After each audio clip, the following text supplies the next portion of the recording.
Eh, nah, ini isu yang saya yakin Bapak Ibu sudah sangat sering mendengar. Tadi juga pimpinan sudah menyampaikan, kami pun juga terus dengan pengaduan, layanan pengaduan yang kami terima dan forum-forum yang kami ikuti dan juga berbagai macam bentuk komunikasi lainnya.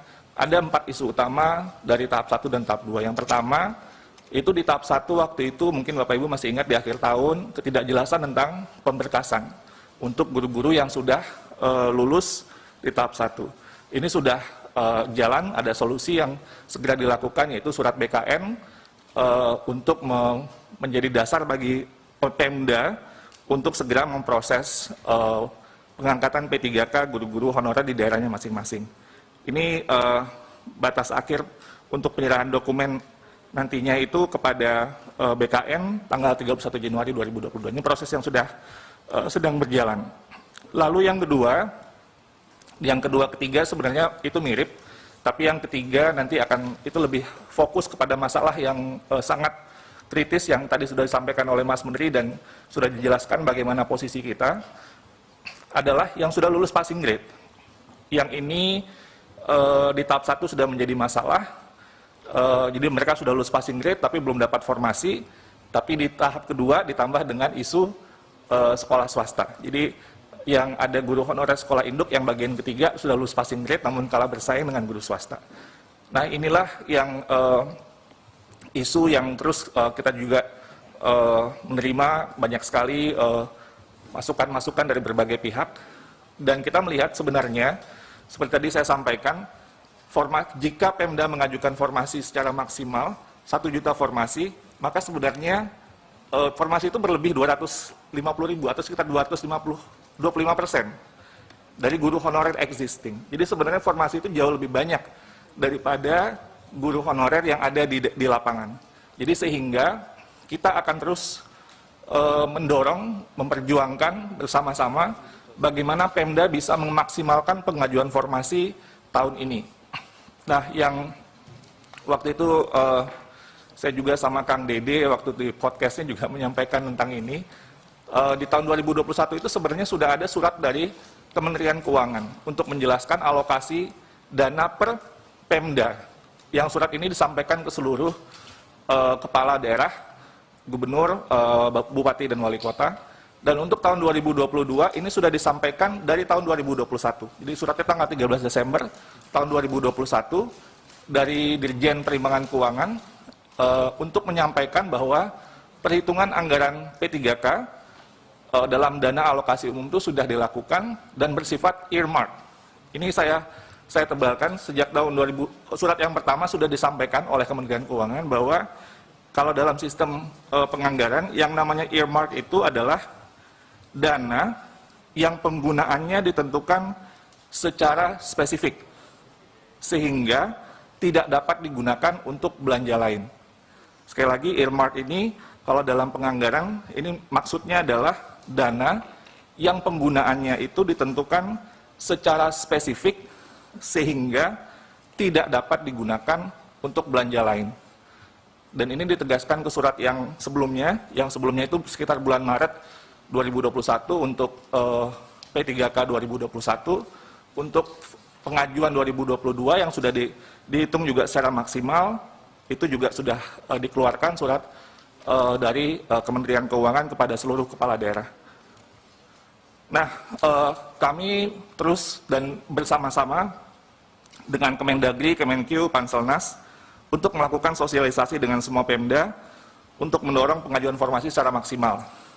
Dalam forum ini juga bisa saya sampaikan, kami berencana besok Mas Menteri dengan Pak Tito, Pak Mendagri, beserta Menpan RB, Menkyu, dan Kepala BKN akan melakukan rapat koordinasi dengan seluruh Pemda, hostnya Kemendagri, dan untuk menyampaikan bahwa ini sudah dilakukan, sudah ada anggarannya, pengajuannya sudah harus dilakukan untuk memaksimalkan, mendorong Pemda, semua kepala daerah untuk mendorong mereka mengajukan formasi secara maksimal. Karena ini adalah kunci, Bapak Ibu.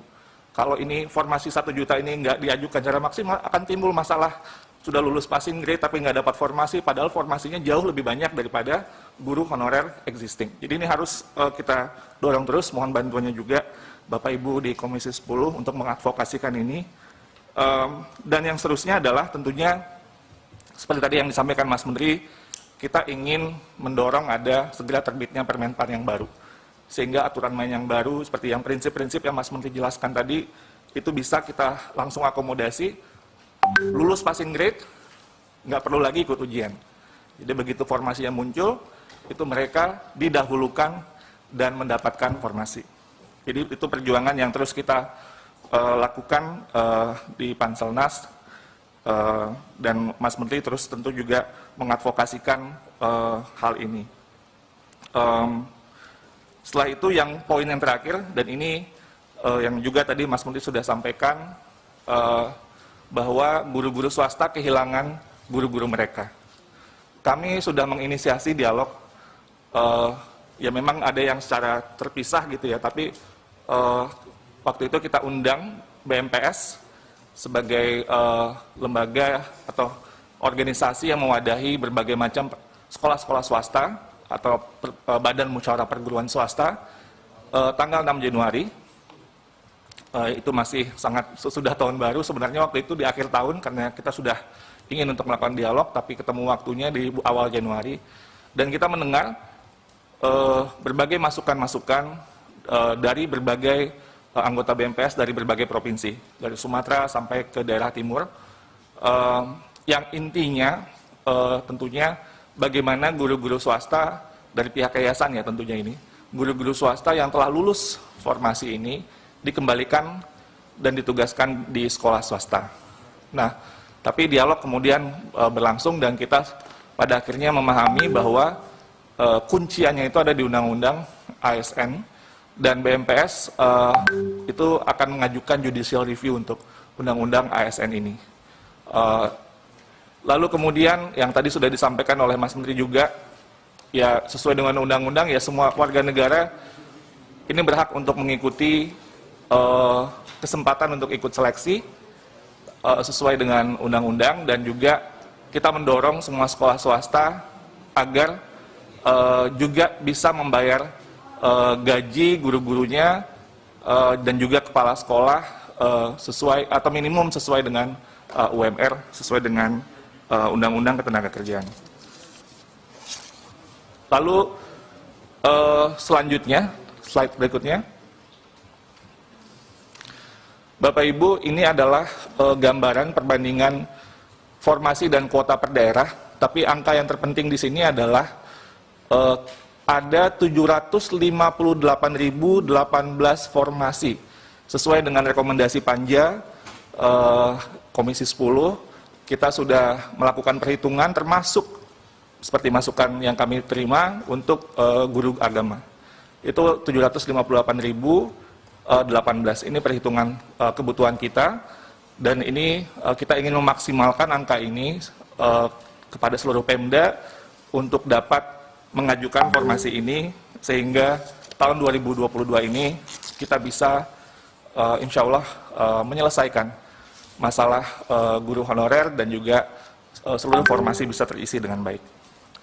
Terakhir slide-nya, ini maksudnya untuk meng-highlight Bapak Ibu apa yang mungkin nanti bisa kita share juga surat dari Kementerian Keuangan, tapi intinya adalah sudah ditetapkan alokasi DAU tahun anggaran 2022 berdasarkan formula alokasi dasar dan celah fiskal. Dan yang di sini yang ingin saya highlight adalah perhitungan kebutuhan gaji formasi ASN daerah dalam alokasi DAU ini untuk gaji pokok P3K guru yang lulus 2021 itu dihitungnya 14 bulan gaji. Sekali lagi, oleh Kementerian Keuangan, kebutuhan gaji pokok guru P3K 2021 itu dihitungnya 14 bulan. Artinya dihitung sejak Januari sampai Desember, dengan asumsi itu ya, asumsinya penggajiannya dimulai sejak Januari sampai Desember, dan ditambah ada gaji tunjangan hari raya dan kebijakan gaji ke-13. Itu dinyatakan secara eksplisit di dalam surat Kementerian Keuangan. Sementara untuk kebutuhan gaji pokok guru 2022 itu dihitung sebanyak 3 bulan gaji dengan asumsi proses terjadi, kemudian pengangkatan dimulai sejak Oktober 2022. Dan ini tentunya dana yang diperhitungkan di 2021 yang tidak terserap akan menjadi pengurang perhitungan kebutuhan penggajian P3K. Artinya, jika Januari ini tidak diangkat, tidak dibayar gajinya, sebenarnya ada kelebihan di bulan Januari, dan itu akan terus berlanjut jika prosesnya masih belum dilakukan atau belum selesai.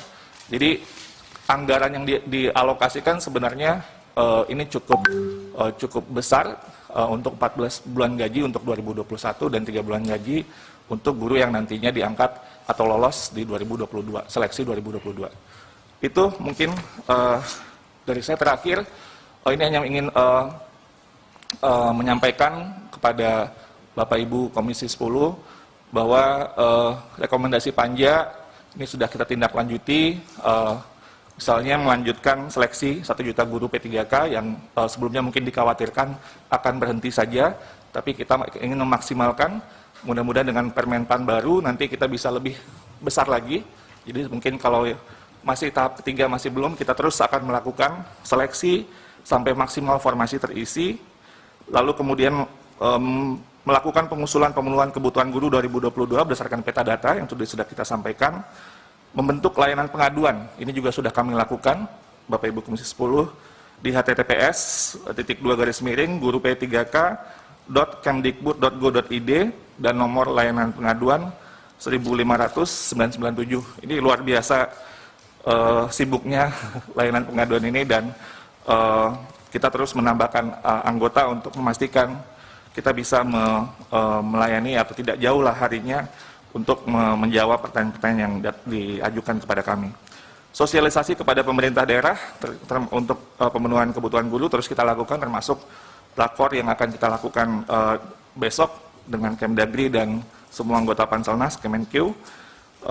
Terkait kebijakan anggaran, kita terus berkoordinasi dengan KL terkait untuk memastikan pembayaran gaji dan tunjangan guru P3K alokasi APBN diperhitungkan melalui DAU. Terkait dengan kebijakan formasi afirmasi seleksi untuk guru-guru PJOK, kesenian, bahasa daerah, dan PK, memberikan kesempatan yang sama afirmasi guru honorer penyandang disabilitas untuk dapat mengikuti ASN P3K, dan afirmasi nilai guru di atas 35 tahun ke atas dan 50 tahun ke atas. Mungkin itu dulu, Mas Menteri, saya kembalikan ke Mas Menteri.